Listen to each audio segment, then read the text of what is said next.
కార్తీక సమో మాస కార్తీకంలో సమానమైన మాసము లేదయ్యా. నదేవో శంభునా సమః శివుడితో సమానమైన దేవుడు లేడన్నాడు. ఎందుకంటే ఇట్లా అడిగితే చాలు ఏ రాక్షసుడు వాడు రాక్షసుడా దుర్మార్గుడా సన్మార్గుడా ఏమీ కూడా ఆయన కూడా శంకరుడు అడగగానే ఏం కావాలి కూడా తీసుకోవాడు. పోతల కూడా భాగవతంలో వర్ణిస్తూ అన్నాడు, ఏమయ్యా భక్తులకు ప్రీతి కలిగితే 100 వరాలి 1000 వరాలి ఏమన్నా చేయగాని ఎవరైనా భక్తుల కోసం నిమిషం పొందుతారయ్యా. నువ్వు తప్ప ఎవరైనా అట్లాంటి దైవం ఉన్నాడు. నీకు వరాలు కావాలంటే 1,00,000 కోట్లు, కానీ విషయం మిగుతారా భక్తుల కోసమని? చిచ్చుకడి కొనగవచ్చుని చిచ్చరచు పచ్చుబడిన శివులకు దక్కను.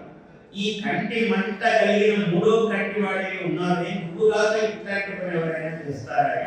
నీ కోసం ఆపద వస్తుందని నేను మిగుతాను.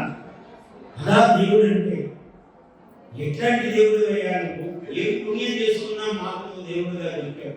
ఎంత బాగా అన్నాడు. పోతన ఆశ్చర్యపోయాడు. చిచ్చుకడి కొనగవచ్చుని చిచ్చరచు పచ్చుబడిన శివునకు దక్కను. వరాలు దీర్ఘాయి ఇచ్చేసే బతకని మార్కండేయుడు చేయలేదా? మార్కండేయుష్టాష్టమః అన్నాడు. చిరంజీవి చేశాడు. పట్టుకున్నాడు గట్టిగా లింగం. పట్టుకుంటే పాపం మృకండ మహర్షి ఆయన తెలుసు ఇటువంటి వాడిని సుతుని ఇచ్చాడు. పరమేశ్వరుడు కడలేట పెట్టుకున్నాడు. ఏం చేస్తావు శివాని అనుగ్రహం అన్నాడు. కానీ పిల్లవాడు గట్టివాడు, తండ్రి కన్నా గట్టిగా శివుని పట్టుకున్నాడు. ఎవడు వచ్చాడు, ఏమిటి తీసుకెళ్ళాలని సమయం అయింది అన్నాడు. చూశాడు, ఏ రాజు హద్దు పెట్టుకున్నావు అన్నాడు. శివుడు బాబా ఎవడు భయపడి అడుగులు వెనక్కి తీసుకుపోయాడు. స్వామి అపరాధం మన్నించండి అన్నాడు. నన్ను ఆశ్రయించి ఉన్నవాడిని ముట్టుకునే అర్హత లేదు తెచ్చుకో అన్నాడు. మళ్ళీ తిరిగిపోయాడు.